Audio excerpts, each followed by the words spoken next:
Evening on Monday night, Madison County Sheriff's Office responded to a call of a possible homicide on Harpeth Drive.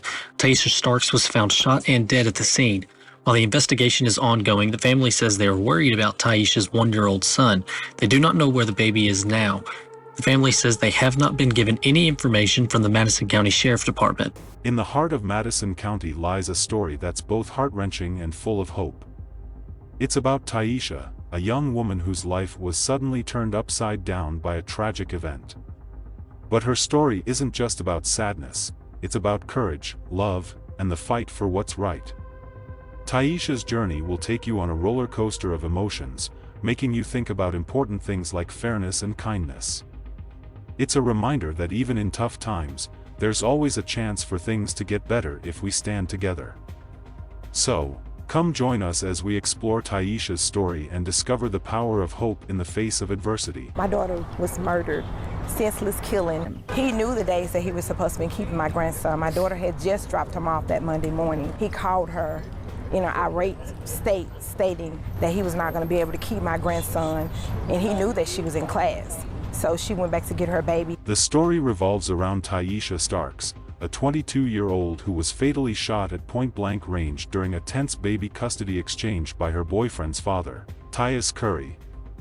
Her boyfriend, Bryce Allen Curry, had called her to collect while she was at school, but the heartbreaking part of the whole situation is that despite being shot 5 times by her boyfriend's father, no one has been charged in the killing. Welcome to Off the Wall Crimes, Lost Souls Edition. Hit the subscribe button and bell to be notified of more off-the-wall crime stories.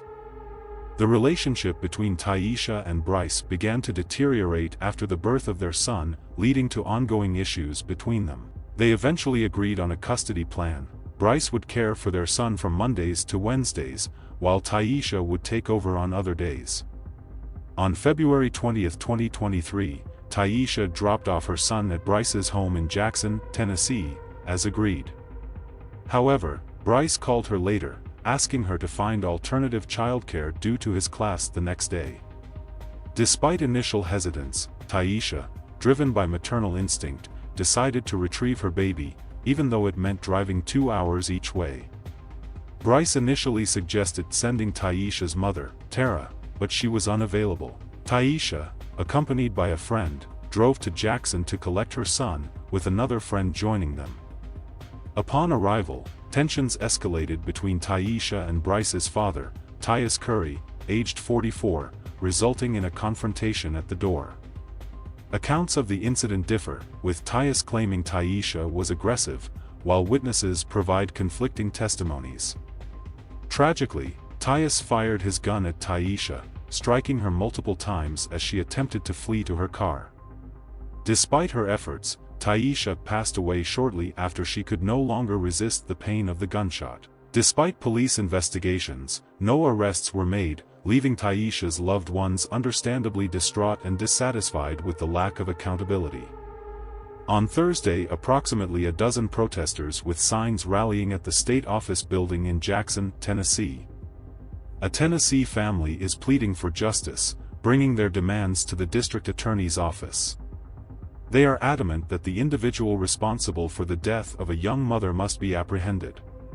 Shockingly, the family asserts that this person is someone they are familiar with. They hope that this demonstration would lead to answers and ultimately an arrest in the shooting death of 22-year-old Tyeasha Starks, along with her daughter.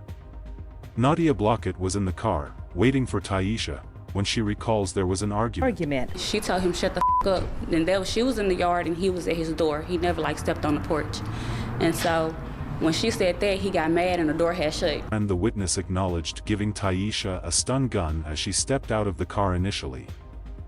For protection, because they were talking earlier that morning, they was already calling her and threatening her. She mentions that the young mother never used the stun gun. Tyeasha died a few doors down while attempting to drive away.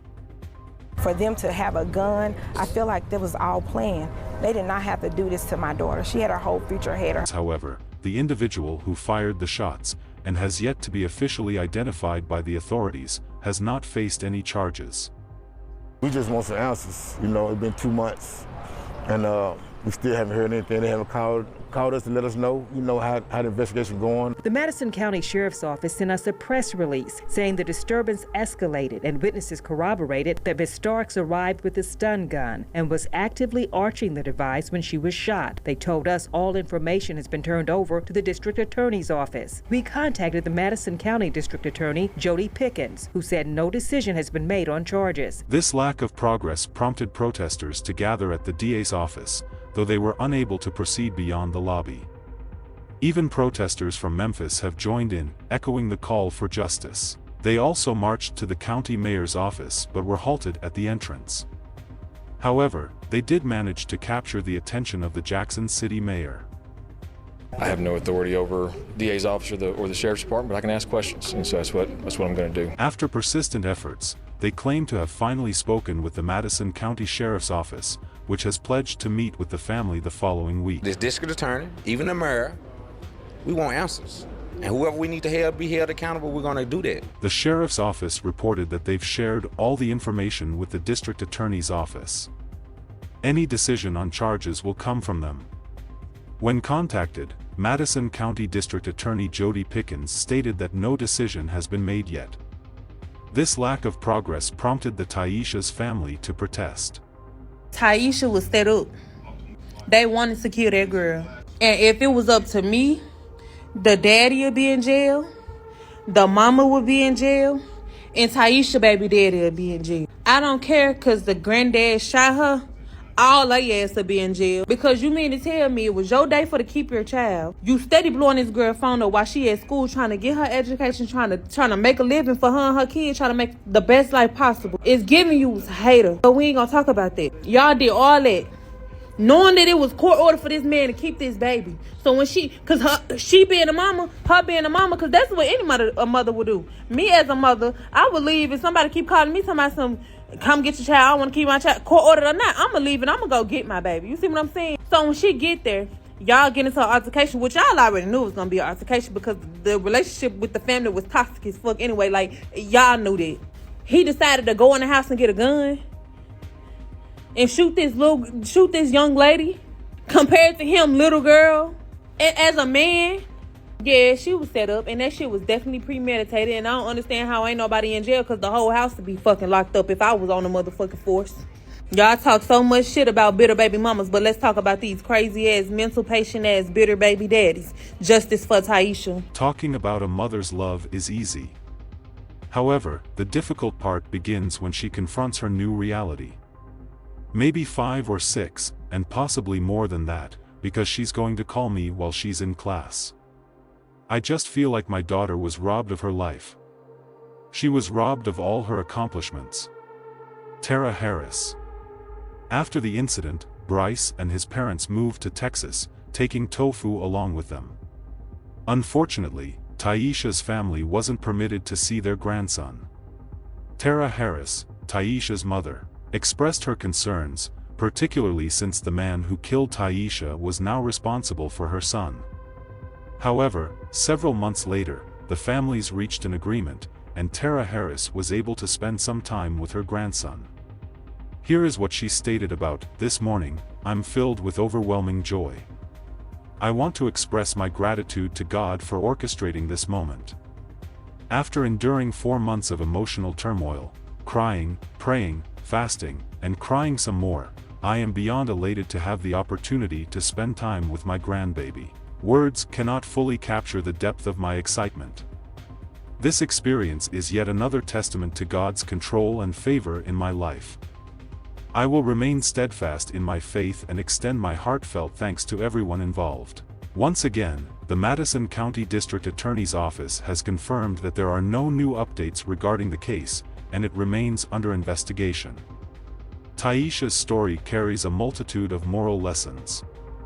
Firstly, it serves as a stark reminder of the devastating consequences of gun violence, illustrating how it can abruptly end lives and fracture families irreparably. Secondly, the relentless pursuit of justice by Tyeasha's family underscores the importance of accountability and fair legal processes in seeking closure and healing. The toxic dynamics within Tyeasha's family and her relationship shed light on the detrimental effects of unhealthy relationships, highlighting the necessity of recognizing and addressing such issues. Moreover, the resilience and solidarity exhibited by Tyeasha's family in the face of adversity speak volumes about the strength of familial bonds. The community's response, including protests and advocacy efforts, underscores the significance of communal support in seeking justice and accountability. Additionally, Tyeasha's family's reliance on faith and perseverance emphasizes the importance of maintaining hope amidst challenges. Lastly, her story brings attention to systemic issues within the justice system, prompting discussions about the need for reform to ensure equitable treatment for all individuals. May Tyeasha's memory serve as a blessing for her family and all who cherished her presence. Her warmth, kindness, and resilience were truly admirable, and her absence leaves a void that cannot be filled. Let her life and untimely passing inspire us to seek justice and advocate for increased protection for survivors of gun violence. The love and support of family and friends provide you with comfort and strength during this challenging time. Remember that you are not alone, and there are many who care deeply about you and share in your sorrow. Tyeasha's beautiful spirit continues to shine brightly in your hearts forever. Thanks for watching Off the Wall Crimes, Lost Souls Edition. Please stay safe out there, and see you guys in the next video.